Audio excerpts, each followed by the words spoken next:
നമസ്കാരം. കോൺഗ്രസ് എന്ന രാഷ്ട്രീയ പാർട്ടി ഓരോ ദിവസവും തകർന്നുകൊണ്ടിരിക്കുകയാണ്. കാരണം കോൺഗ്രസിൽ നടക്കുന്നത് കുടുംബാധിപത്യം തന്നെയാണ്. പുതിയ ഗ്രൂപ്പ് ഇതാ കോൺഗ്രസിൽ രൂപീകരിച്ചു കഴിഞ്ഞു. അതായത് രണ്ട് ഗ്രൂപ്പാണ് കോൺഗ്രസിൽ ഇപ്പോൾ ഉടലെടുത്തിരിക്കുന്നത്. ഒന്ന് രാഹുൽ ഗാന്ധിയുടെ ഗ്രൂപ്പും മറ്റൊന്ന് പ്രിയങ്ക ഗാന്ധിയുടെ ഒരു ഗ്രൂപ്പും. പ്രധാനമന്ത്രി കസേര കിട്ടാത്തതിൽ ഒരു ഭ്രാന്തനെ പോലെയാണ് രാഹുൽ ഗാന്ധി ഇപ്പോഴും പെരുമാറിക്കൊണ്ടിരിക്കുന്നത്. ചില സമയത്ത് ഒറ്റയ്ക്ക് വരെ സംസാരിക്കുന്നുണ്ട്.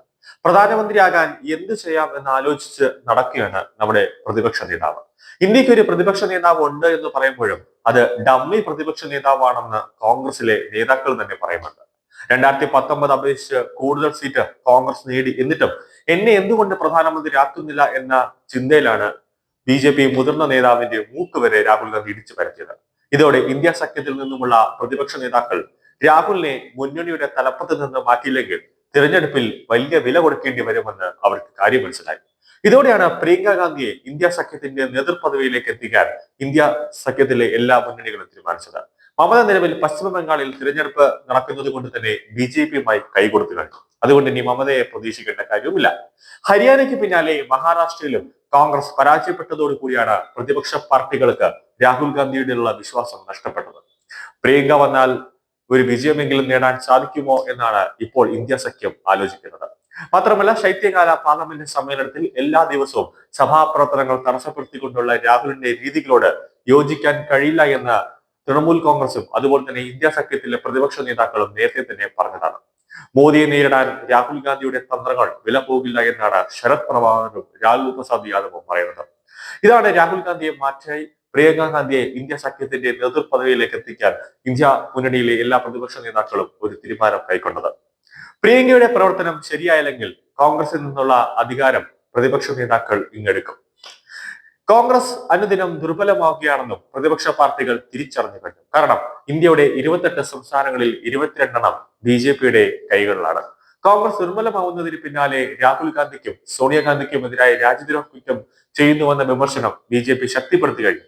പക്ഷെ ഇതിനെതിരെ ഒരു മിണ്ടാനോ അല്ലെങ്കിൽ നിയമ നടപടി സ്വീകരിക്കാനോ കോൺഗ്രസ് തയ്യാറാകുന്നില്ല എന്നത് യാഥാർത്ഥ്യങ്ങൾ ശരിയാണ് എന്നത് തെളിയുന്നു. US കേന്ദ്രമായി പ്രവർത്തിക്കുന്ന ജോർജ് സോറസിന് വേണ്ടി ഇന്ത്യയെ രാഷ്ട്രീയമായും സാമ്പത്തികമായും തകർക്കാൻ രാഹുൽ ഗാന്ധി കൂട്ടുനിൽക്കുന്നുവെന്നാണ് ഒരു ആരോപണം.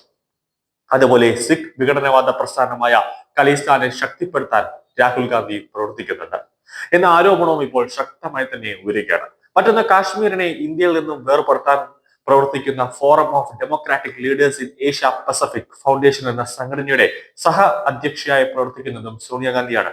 അതുപോലെ തന്നെ ജോർജ് സോറസും സോണിയാഗാന്ധിയുമായി ഒരു ബന്ധവുമുണ്ട്. ഈ സംഘടനയുടെ പ്രവർത്തനങ്ങൾക്ക് ഫണ്ട് നൽകുന്നത് ജോർജ് സോറസ് എന്ന American ശതകോടീശ്വരനാണ്. Sonia Gandhi ഉപാധ്യക്ഷയായ George Soros fund ചെയ്യുന്ന forum of democratic leaders in Asia Pacific കാശ്മീരിനെ ഇന്ത്യയിൽ നിന്നും വെട്ടിമാറ്റാനുള്ള അജണ്ടയോടെ പ്രവർത്തിക്കുന്നു എന്ന സംഘടനയാണ്. മൊത്തത്തിൽ ഏതു നിമിഷവും ഒരു CBI അന്വേഷണം ഈ ജോർജ് സോറസിനെതിരെ ഉണ്ടായാൽ, ആ ഇന്ത്യയിൽ പ്രവർത്തിക്കുന്ന NGO സംഘടനകൾക്കെതിരെ ഉണ്ടായാൽ സോണിയാഗാന്ധിയും രാഹുലും പെടുമെന്ന കാര്യത്തിൽ യാതൊരു സംശയമില്ല.